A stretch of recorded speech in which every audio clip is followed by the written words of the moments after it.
Bonjour, je m'appelle Anne. C'est moi qui ai la chance de lire le texte par rapport au discours de ce matin. Ça se trouve dans 1 Pierre 5, versets 1 à 14. Les relations dans l'Église. Voici donc les recommandations que j'adresse à ceux qui sont anciens parmi vous, moi qui suis ancien comme eux, témoin des souffrances de Christ et participant de la gloire qui doit être révélée. Prenez soin du troupeau de Dieu qui est sous votre garde, en veillant sur lui, non par contrainte, mais de bon gré, selon Dieu. Faites-le non par recherche d'un gain, mais avec dévouement, non en dominant sur ceux qui vous sont confiés, mais en étant les modèles du troupeau. Ainsi, lorsque le souverain berger apparaîtra, vous recevrez la couronne de gloire qui ne perd jamais son éclat.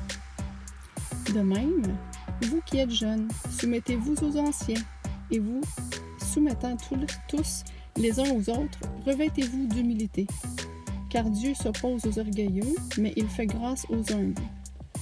Humiliez-vous donc sous la puissante main de Dieu, afin qu'il vous élève au moment voulu. Déchargez-vous sur lui de tous vos soucis, car lui-même prend soin de vous. Soyez sobre, restez vigilants. Votre adversaire, le diable, rôde comme un lion rugissant, cherchant qui dévorer. Résistez-lui avec une foi inébranlable, sachant que les mêmes souffrances sont imposées à vos frères et sœurs dans le monde. Le Dieu de toute grâce vous a appelés en Jésus-Christ à sa gloire éternelle. Après que vous aurez souffert un peu de temps, il vous rétablira lui-même, vous affermira, vous fortifiera, vous rendra inébranlable. À lui soit la gloire et la puissance au siècle des siècles. Amen. C'est par Sylvain, qui est à mes yeux un frère fidèle, que je vous ai écrit ces quelques mots pour vous encourager et pour vous attester que c'est bien à la véritable grâce de Dieu que vous êtes attachés. Ceux qui ont été choisis comme vous et sont à Babylone vous saluent, ainsi que Marc mon fils. Saluez-vous les uns les autres par un baiser plein d'amour. Que la paix soit avec vous tous qui êtes en Jésus-Christ.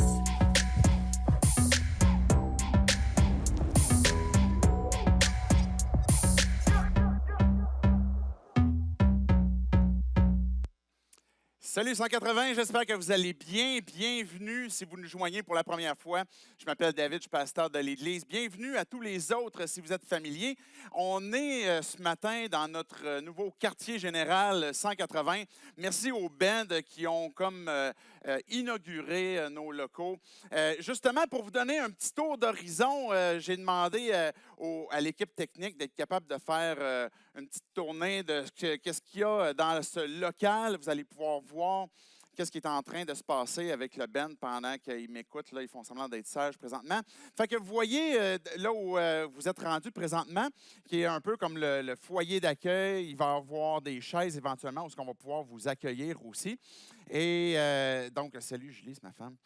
Vous allez avoir aussi le local des techniciens qui sont là, qui s'occupent du streaming, qui s'occupent de la projection avec Luc et son garçon.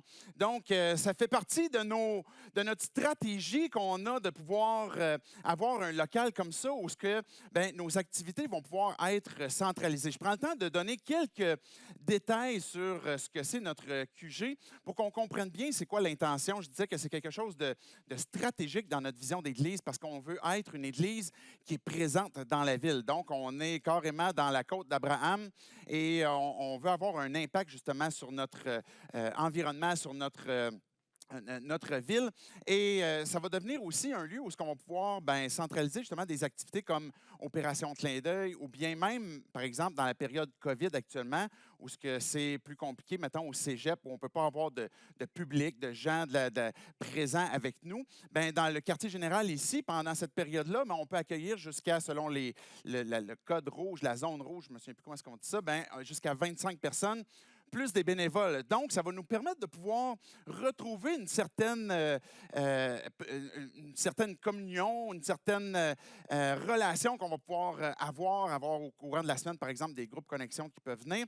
Et déjà, dimanche prochain, on est en train de vous préparer l'événement ou la rencontre ou la messe de Noël qui s'en vient justement en fin de semaine prochaine. Donc, vous avez pu voir les locaux, vous avez pu constater quand même qu'il reste beaucoup de choses à installer, beaucoup de choses à mettre en place, à décorer, à avoir des chaises. Et l'objectif, c'est qu'on puisse, à partir de samedi prochain, dans le fond, on veut avoir 2 rencontres samedi. En fin d'après-midi, je vais vous donner les heures au courant de la journée sur la page Facebook. Donc, il va y avoir 2 rencontres samedi puis 2 rencontres dimanche. Et dans ces 2 rencontres-là, mais comme je disais, on peut se rendre jusqu'à 25 personnes. Donc, c'est des places limitées, plus quelques bénévoles qui vont être présents. Et vous allez devoir vous inscrire pour pouvoir venir participer à l'événement ici. Les rencontres ne seront pas diffusées en direct. Du moins les 3 premières rencontres, parce que ce qu'on veut, ce qu'on désire, c'est qu'on puisse vivre quelque chose qui est vraiment palpable, qui est vraiment présent. Et puis, donc, je veux vous encourager à réserver ces places-là si vous pouvez venir. Et puis, la dernière rencontre, on va capter l'événement pour que vous puissiez, si vous n'aviez pas l'occasion de venir, pouvoir participer aussi avec nous sur cet événement-là de Noël. Donc, dimanche prochain, il y a 2 rencontres, le matin et l'après-midi, puis samedi aussi, le 19 qui précède le 20, évidemment, il y a 2 autres rencontres aussi. En même temps, on veut en profiter pour collecter des dons volontaires pour remettre à des femmes, des enfants qui ont eu une année particulièrement plus difficile, peut-être caractérisée par la violence, par exemple. Il y a 3 organismes avec lesquels on a pris contact et que ces femmes-là, enfants aussi, sont regroupés. Et en collectant, par exemple, des dons volontaires jusqu'à 2000 $, c'est notre objectif, mais c'est qu'on puisse remettre à ces femmes-là, ces enfants, un cadeau tout simplement pour leur apporter dans une période difficile. C'est difficile pour tout le monde, puis c'est encore plus difficile dans une situation dans laquelle ils sont présentement, mais apporter justement un petit peu de joie, un petit baume, et puis on veut être cette Église justement qui veut faire du bien à la communauté. On a cette valeur de générosité, et puis on veut la concrétiser. Fait que déjà présentement, on vous invite aussi à contribuer pour les activités de l'Église, parce que toutes les choses que l'on fait est uniquement possible de par la générosité de tous et chacun. Donc pour les activités de l'Église, mais aussi vous pouvez dédier spécifiquement des dons pour Opération Clin d'œil avec ce qu'on veut faire pour Noël avec les femmes et les enfants. Donc aussi cet après-midi, vous allez avoir le lien de tout cela pour pouvoir contribuer. Donc, on est ce matin à notre conclusion de la série qu'on a commencée il y a quelques dimanches sur l'Épître de Pierre. Et puis, vous avez pu constater qu'on a eu différents lecteurs qui ont lu les textes que l'on a, dont ce matin, Anne. Merci, Anne, d'avoir lu ce texte-là, les 14 versets du chapitre 5. Et au courant de la série, on n'a pas abordé tous les versets, on n'a pas expliqué tous les versets, on s'est arrêté sur certains aspects et de découvrir comment est-ce que finalement Dieu nous invite à découvrir une vie qui est différente de ce que l'on peut avoir. On a des raisonnements, ou on a des patterns, ou on a des automatismes, des réflexes qui reviennent continuellement dans notre vie. Et Dieu nous invite justement à découvrir que quand on comprend qu'est-ce qu'il a à nous dire, qu'il y a certains pas qu'il nous demande de faire qui est contraire à ce qu'on aurait comme réflexe, il nous invite à découvrir justement une vie qui est en lui et qui produit aussi des résultats qui sont différents. Il y a des aspects qui sont difficiles à nos vies de changer. Il y a des aspects, peut-être qu'il y a certaines choses, certaines habitudes que vous aimeriez changer, que vous aimeriez avoir des résultats différents. Il y a une citation d'un auteur inconnu, certains l'attribuent à Einstein, mais je ne suis pas sûr que c'est vraiment lui. Mais la citation dit quelque chose comme la folie. La définition de la folie, c'est de faire ou de refaire constamment les mêmes choses en espérant avoir des résultats différents. On espère des fois que nos vies vont changer, mais le sacrifice que de faire une activité ou de changer une habitude, est pas toujours facile, n'est pas toujours quelque chose qui est autant naturel. Et on a besoin de faire des changements. On a besoin de faire des applications différentes pour qu'on puisse obtenir un résultat différent. C'est intéressant parce que même cette semaine, que vous aimez ou vous n'aimez pas, notre premier ministre Legault, il a dit à la conférence de presse, je pense que c'est en début de semaine, il disait, si on refait toujours la même recette, on va toujours avoir le même gâteau. Fait que c'est exactement ça qui est derrière l'idée. C'est, Dieu nous invite à faire un pas de foi pour qu'on puisse découvrir une vie qui est différente parce qu'il veut générer des résultats différents de ce qu'on a dans notre vie habituellement de par nos réflexes. Mais cette vie-là, peut-être que pour toi, tu te dis, je ne suis peut-être pas nécessairement intéressé à la découvrir. Parce que dans le fond, ma question que je me pose, c'est à savoir, est-ce que réellement la religion, est-ce que j'ai réellement de croire en Jésus peut m'apporter quelque chose de bien, peut réellement m'apporter quelque chose de différent, à part que peut-être pour toi, tu te dis c'est des restrictions, c'est quelque chose qui est lourd, c'est quelque chose qui peut être où j'aurais pu de mes dimanches matins pour pouvoir me reposer, pour pouvoir dormir. Il va falloir que je m'implique peut-être dans l'Église. Fait que peut-être que pour toi, tu te dis, ben, OK, Dieu m'invite à découvrir une vie différente en lui, à découvrir la vie en Jésus. Mais est-ce que réellement, la foi en Jésus est quelque chose qui va générer un résultat différent en bien plutôt qu'en mal? Peut-être que tu as même aussi, par rapport à toi-même, ou ce que tu te dis, mais ça va impliquer quoi si je décide de placer ma foi en Jésus? Peut-être que tu as déjà placé ta foi en Jésus et tu es aussi dans des moments, dans des circonstances de vie où tu te dis, ben j'ai de la difficulté à faire confiance à Dieu ou à faire le pas de foi qu'il me demande parce que ça va nécessiter pour moi le fait de soit abandonner une chose, soit me repentir de quelque chose, puis de croire peut-être quelque chose d'autre ou de faire confiance à Dieu dans un des aspects de ma vie. Puis je ne sais pas si je suis prêt à ça. On a ces perceptions des fois de la vie différente que Dieu peut nous donner où ce que, ben, j'aurais peut-être pas la capacité, j'aurais peut-être pas le désir même de changer certaines habitudes. On dit qu'un des aspects pour la guérison, ce n'est pas tout, là, et tout n'est pas lié à ce que je vais dire, bien, un des aspects pour la guérison, tant de l'âme que de différents aspects de nos vies, bien, implique le fait de vouloir guérir.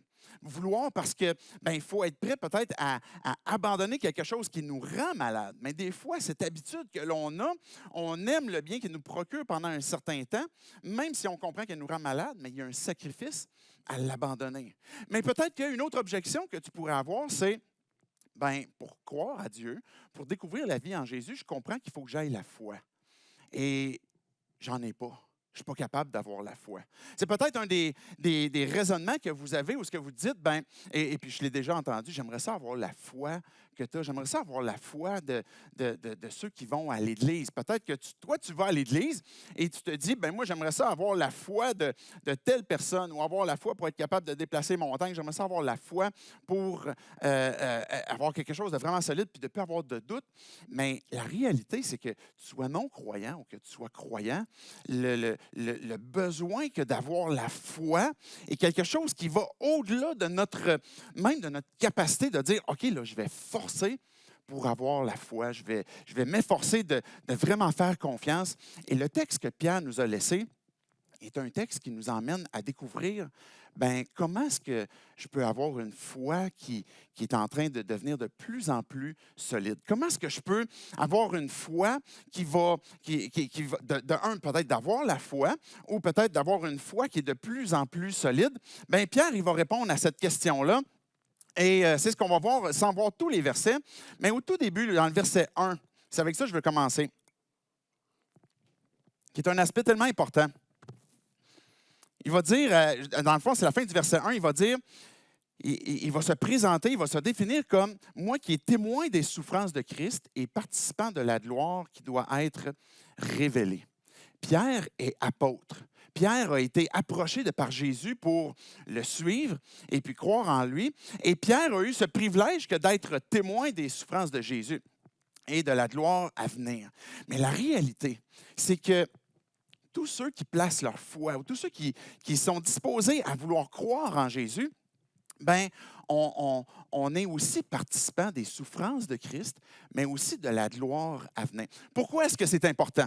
Pourquoi est-ce que c'est important que de comprendre ça pour que notre foi devienne de plus en plus solide? Bien, la raison pourquoi c'est nécessaire, c'est qu'il y a deux aspects à l'Évangile, il y a deux aspects à la bonne nouvelle. De placer notre vie en Jésus, puis d'accepter cette invitation où ce que Jésus m'invite à découvrir la vie en lui, qui est une vie qui va être différente, bien, je dois comprendre qu'il y a ces deux aspects où ça implique la souffrance de Christ et la gloire de Christ. Et je rencontre beaucoup de gens, même des croyants, quand on ne comprend pas ces deux aspects-là, bien, on est débalancé, puis il y a beaucoup de doutes qui peuvent s'établir. Il y a beaucoup de difficultés qui peuvent entrer dans nos pensées, dans notre compréhension de ce que c'est la vie en Jésus-Christ et finalement nous faire du tort. Je vais vous expliquer pourquoi. La souffrance est nécessaire Parce que c'est le moyen que Jésus, que le Père a décidé pour finalement venir nous apporter la vie, pour qu'on puisse avoir cette réconciliation. Dans les Écritures, dans la Bible, à plusieurs reprises, quand que Dieu parle de cette promesse qui nous annonce comme quoi qu'il nous envoie un Messie, c'est-à-dire celui qui est loin, celui qui a été choisi pour venir nous sauver, bien, ça implique la souffrance et ça implique la gloire. Bien, dans cet élément de souffrance-là, c'était nécessaire que Jésus, qu'on appelle le Christ, celui qui est le Messie, celui qui est loin, mais que Jésus soit celui qui porte notre culpabilité pour qu'on puisse recevoir le pardon. Il fallait que Jésus, qui était sans péché, et Pierre en a parlé, où ce que Jésus n'a jamais péché, il est venu et il a vécu une vie parfaite sur terre, et puis il a porté notre culpabilité. C'est la raison pour laquelle il est allé à la croix. C'est la raison pour laquelle il a subi la souffrance sur terre pour porter le mal que moi j'ai fait, le mal que vous avez fait aussi. Et il a souffert pour que finalement on puisse recevoir le pardon, pour qu'on puisse être pardonné du mal que l'on a fait et de porter notre souffrance du mal qu'on a fait pour qu'on puisse être guéri. Jésus a non seulement souffert à la croix, il a évidemment souffert même pendant sur terre quand il était avec nous. Il était constamment exposé à nos bonnes idées, à le mal qu'on pouvait générer et puis aux différents malheurs qui existaient autour de lui. Et puis, il a subi aussi les souffrances qui ont précédé la croix. Et la raison pour laquelle il a souffert, mais la Bible nous dit que c'était pour nous guérir, nous apporter une guérison. Puis Pierre en a parlé aussi. Vous êtes guéris. Notre âme est guérie. Il y a des plaies, il y a des souffrances dans notre âme, dans notre cœur, des choses que l'on a vécues, des choses qu'on a fait subir et que Dieu nous apporte la guérison. Et c'est la raison pour laquelle les souffrances de Christ étaient nécessaires pour qu'on puisse être guéri, guérir aussi même de certains aspects physiques de nos vies.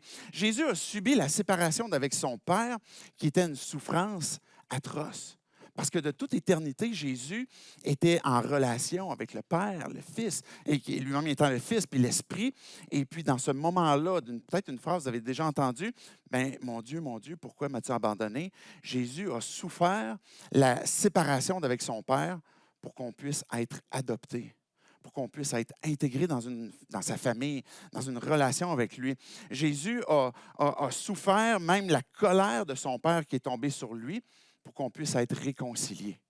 Pierre, il dit, j'ai été témoin des souffrances. Jésus a dit, le monde m'a haï. Et puis, si le monde en vienne qu'à vous haïr, c'est parce qu'il va m'avoir haï en premier. Et il y a, oui, une réalité que quand on place notre foi en Jésus, qui est une vie différente, qui nous invite à découvrir la vie en lui, oui, il y a un aspect de notre vie qui va en souffrir.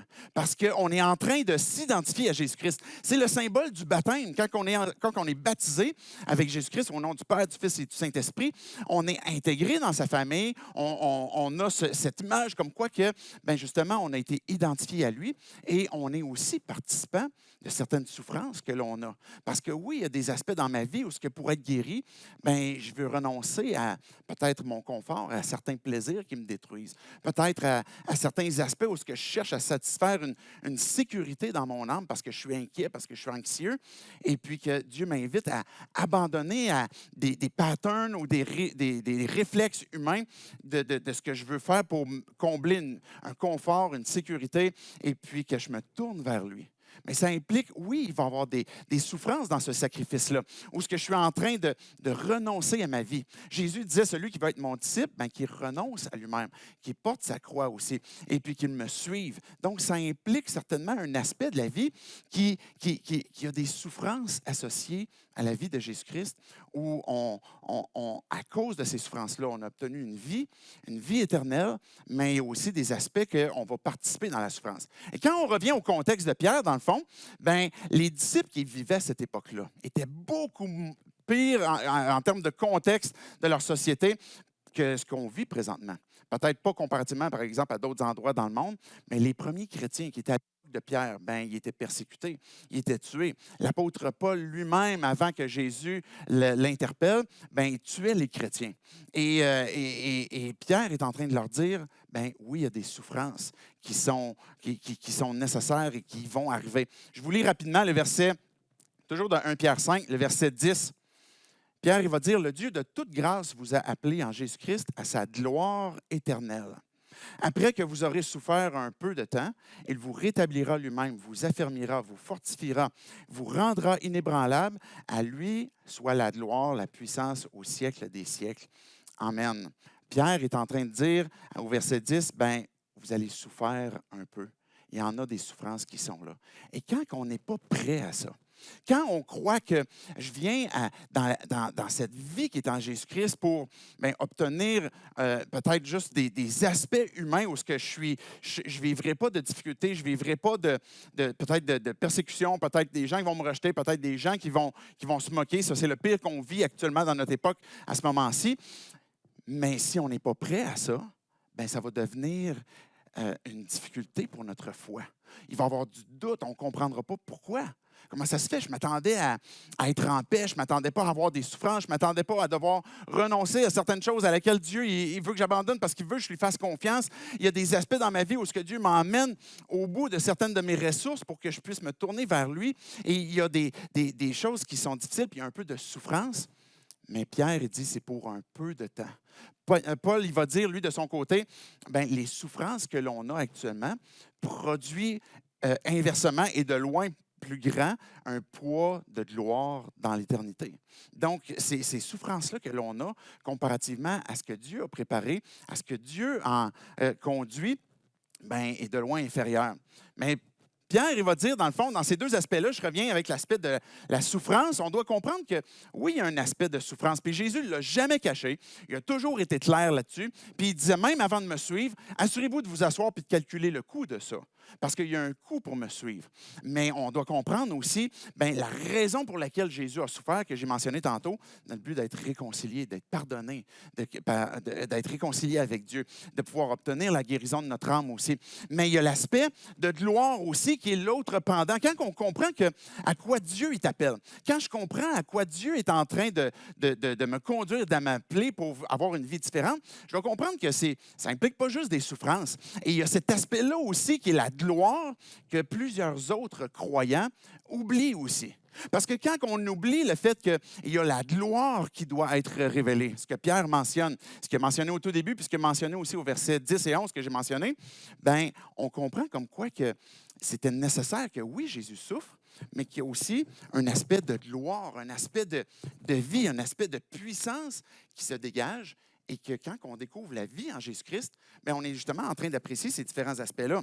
Si, par exemple, Jésus est ressuscité, c'est pour qu'on puisse obtenir sa vie, pour qu'on puisse obtenir sa vie éternelle, qu'on puisse obtenir cette nouvelle vie en lui. Si Jésus, par exemple, il dit juste avant de remonter au ciel, « Tout pouvoir m'a été donné dans le ciel et sur la terre », bien, la raison pour laquelle Jésus a reçu tout pouvoir, c'est pour que ceux qui le suivent aussi portent cette gloire, comme quoi que, bien, je vais pouvoir être guéri. Il y a le pouvoir sur ma vie, il y a le pouvoir sur les choses qui, dans ma vie, me rendent peut-être impossible à résoudre, et puis je ne serais pas capable. Mais Dieu, s'il a donné, justement, qu'il a reçu toute sa puissance, bien, c'est pour qu'on puisse obtenir bien, cette victoire sur le péché. Ça dit aussi que Christ il s'est assis à la droite de Dieu. Et la raison pour ça, c'est qu'il a été glorifié, il est assis à la droite de Dieu pour que finalement, bien, on puisse régner aussi avec lui. Et quand on découvre notre vie en Jésus-Christ, quand on découvre sa vie, bien, c'est pas juste de comme, bon, OK, je vais souffrir, puis je vais marcher avec la tête basse, et puis je vais m'assurer de comme juste ronger mon frein jusqu'à le temps que Jésus vienne me chercher. Mais il nous invite à relever la tête, et puis à marcher dans la victoire, et puis à dire, bien, si Christ a tout pouvoir lui a été donné, bien, je veux pouvoir réclamer aussi cette victoire qu'il peut avoir dans ma vie, des choses que j'ai de la misère à abandonner, ou que si Christ est assis à la droite de Dieu, puis qu'il règne présentement, bien, je veux régner aussi avec lui dans ce qu'il me donne de sa vie ou ce que je veux dépendre de lui. Et que s'il a vaincu l'ennemi, qui est l'aspect de gloire aussi qui doit être révélé, bien, Jésus, quand il est mort, il l'a rendu impuissant, celui qui avait la puissance de la mort, c'est-à-dire le diable, et pour qu'on puisse bien, avancer, pour qu'on puisse relever la tête et dire, ben maintenant, je participe à ce que c'est l'Église, à ce que c'est le corps de Christ, ou ce que Jésus lui-même a dit quand que je vais bâtir mon Église. Elle va grandir de telle sorte que rien va retenir son progrès. Rien va retenir le progrès de l'Église. Et c'est à ça que Jésus est en train de nous inviter. Une espérance qui est vivante, une nouvelle vie en lui, un règne qui lui appartient. Et puis, finalement, il va dire au verset 10 que j'ai mentionné, bien, le Dieu de toute grâce vous a appelé en Jésus-Christ à sa gloire éternelle.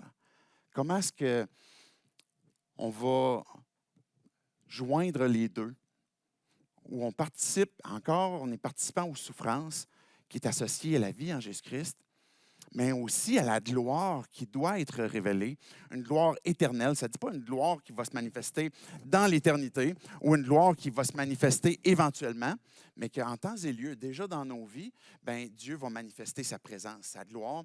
Mais comment est-ce qu'on va pouvoir joindre les deux? Mais le Dieu de toute grâce, c'est la raison pour laquelle Pierre il l'appelle comme ça. C'est parce qu'on a besoin de l'intervention de Dieu dans nos vies pour qu'on puisse supporter les souffrances de Christ et puis qu'on puisse se souvenir de cette gloire aussi qui est manifestée et se rappeler, comme il le dit à la fin du verset, que toute gloire revient à Dieu et la puissance au siècle des siècles.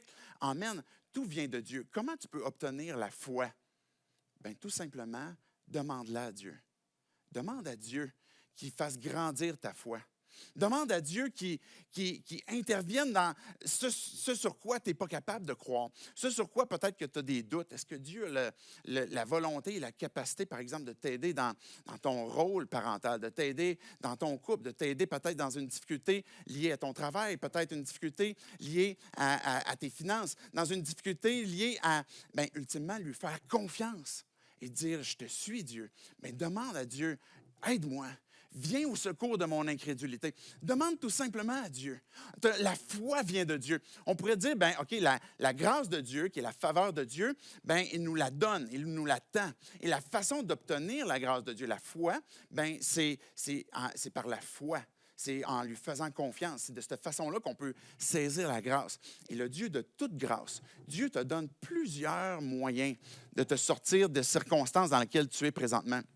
Le premier de cela, c'est d'être réconcilié avec lui, comme j'ai mentionné tantôt. Le fait de saisir la grâce de Dieu qui nous a donné son Fils unique pour qu'on puisse obtenir la vie éternelle, c'est la faveur de Dieu. Mais tout le reste va s'en suivre aussi de toute grâce qu'on a besoin de saisir par la foi et demande à Dieu. Dieu, donne-moi la foi. La foi vient de ce qu'on entend. Et ce qu'on entend vient de la parole de Christ que Paul il va nous rappeler. Et puis, Pierre lui-même, il va dire justement que la foi vient de Dieu. Et puis, au verset 11, justement, il dit, à lui soit la gloire. Parce que c'est lui qui va donner la puissance, qui va donner la gloire. Regardez, revenez juste au verset précédent. Qu'est-ce que Dieu va faire? Qu'est-ce que Dieu fait dans ta vie? Qu'est-ce que Dieu veut faire à partir du moment où tu dis, j'ai besoin de ta grâce. J'ai besoin même que tu m'aides à te faire confiance. Mais le texte dit, après que vous aurez souffert un peu, il vous rétablira lui-même. Il va t'accomplir lui-même le résultat divin dans ta vie. Lui-même, il va faire en sorte que tu vas être accompli, que tu vas pouvoir justement découvrir cette vie parfaitement. Il vous fortifiera. Il va vous rendre inébranlable. Peut-être que tu as l'impression des fois où ta foi est vacillante, peut-être dans des circonstances où ce que tu te dis, j'arrive pas à faire confiance, ou bien je suis constamment en train de retomber dans mon péché, dans des choses que je veux abandonner, puis je reviens continuellement. Demande à Dieu son intervention, sa grâce, puis même de te faire confiance, où ce que, Dieu, rends-moi de plus en plus inébranlable, rends-moi plus fort, accomplis en moi ce que tu veux accomplir. Je veux vous inviter à faire cette prière-là régulièrement pour que vous puissiez justement goûter cette vie qui est différente en lui et que ça ne soit pas une objection où ce que tu dis, mais j'arrive pas, je ne suis pas capable d'avoir la foi, que tu sois croyant ou pas croyant. Je vais terminer avec quelques applications, dans le fond, rapidement, que Dieu va nous donner pour conclure. Il va dire au verset 6, le Ben, vous pouvez vous approcher tranquillement. Au verset 6, il va dire « Humiliez-vous donc sous sa puissante main, sous la puissante main de Dieu, afin qu'il vous élève au moment voulu. Régulièrement, dans son épître, Pierre fait référence à l'humilité, à la soumission. Soumission dans le couple, de façon mutuelle, dans le travail, dans l'Église. Dans le début du texte de Pierre 5, 1 Pierre 5, il va parler justement des anciens qui, eux aussi, ont une tâche que Dieu leur a donnée. La soumission, même par rapport au gouvernement et ultimement par rapport à Dieu. Humiliez-vous donc sous sa puissante main. S'humilier, ce n'est pas de penser moins bon de toi. Je ne sais pas si ça se dit, là. Ce n'est pas de penser que tu vaux rien. Ce n'est pas de penser moins bien de toi, mais c'est de penser moins de toi. De moins penser à propos de toi.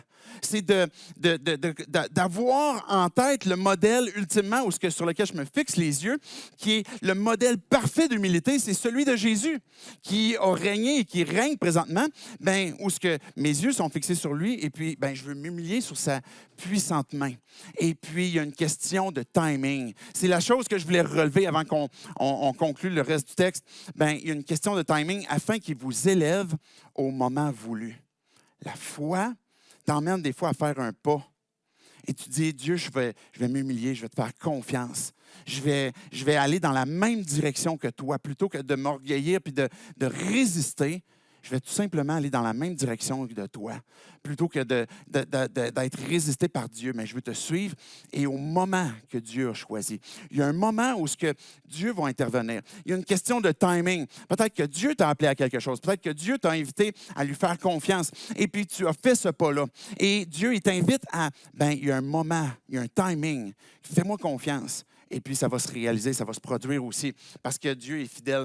Déchargez-vous sur lui. Faites-lui confiance. Dans les applications que Pierre nous laisse, pour qu'on puisse avoir cette foi qui est de plus en plus solide, de s'humilier sur sa puissante main pour qu'on soit élevé au temps voulu, mais de se décharger sur lui, car lui-même prend soin de vous. Soyez sobre pour que vous puissiez être de plus en plus vigilants dans le but de pouvoir résister à l'adversaire. Il ne faut pas ignorer justement qu'il y a un adversaire qui cherche à miner votre foi.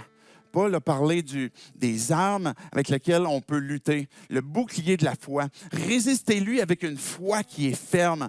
L'adversaire est là et vous demande peut-être d'abandonner, de peut-être renoncer, de peut-être remettre en question les choses que Dieu vous a données comme promesse. Et puis, Dieu, il dit, résistez. Pierre lui-même a dû résister à l'adversaire, mais il avait manqué. Si vous vous souvenez que Pierre, à 3 reprises, il avait renié Jésus lui-même. Et puis Jésus lui avait dit, Pierre, Satan ce soir, il va te cribler. Il va te faire du mal. Même Jésus lui avait dit au moment où Pierre a dit, Jésus, je ne veux pas que tu ailles jusqu'à la croix parce qu'il ne comprenait pas encore le plan de Dieu. Jésus lui a dit à ce moment-là, arrière de moi, Satan. Mais Pierre a tombé dans le panneau. On tombe, nous aussi, dans le panneau. On va retomber dans le panneau. Et ce que Dieu nous dit, c'est soyez sobres pour que vous puissiez être vigilants, avoir le bon focus pour résister à l'adversaire, de déclarer les vérités qui concernent Dieu. Dieu, je déclare ce qui est vrai de toi, ce qui est vrai de moi, ce qui est vrai de cette identité que j'ai de toi. Et puis, il y a un moment donné où il faut dire, arrière de moi, Satan. Et puis de dire, Dieu, c'est en toi, je place ma foi. Et il faut résister d'une façon où on prend conscience qu'il y a l'adversaire qui est là. Et je conclue finalement au verset 12. Je vous ai écrit ces choses.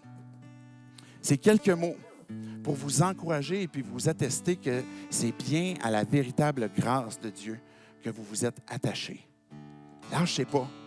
Saisissez continuellement cette grâce que Dieu, cette bonne nouvelle de la grâce qui vous permet justement de pouvoir découvrir une vie qui est différente. Une vie qui va générer des résultats différents. Une vie que Dieu a voulu nous apporter, qu'on puisse découvrir qui il est, qu'on puisse être réconcilié avec lui, qu'on puisse découvrir la raison pour laquelle on a été créé, d'être en relation avec lui, ce qui est notre plus grand bien, c'est-à-dire Jésus-Christ lui-même. J'aimerais terminer par la prière pour que Dieu puisse venir sceller cette parole-là dans nos cœurs, qu'il puisse venir vous encourager. Et puis aussi, prier pour ce qui s'en vient, que je disais tantôt, avec l'événement de Noël, mais que Dieu, justement, puisse être au-devant de nous avec ce qui s'en vient. Dieu, on veut te dire merci encore pour ta parole. Merci parce que tu nous as donné ce texte de Pierre, cet exemple en Pierre lui-même qui est clairement imparfait, mais que tu as voulu révéler, Dieu, comment est-ce qu'en toi, on peut découvrir cette vie. Une vie qui est différente, qui va générer ces résultats qui sont différents. Mais tu nous invites, Dieu, à placer notre confiance en toi. Dieu, je te prie que tu puisses venir fortifier cette foi, que tu puisses venir à notre secours dans là où on manque, là où on est incrédule, que tu puisses venir nous aider, venir apporter justement ces vérités qu'on a besoin de se repasser dans nos cœurs, dans nos pensées, pour qu'on puisse les croire et les vivre aussi. Et c'est en ton nom, Jésus, qu'on prie ces choses. Amen. Amen.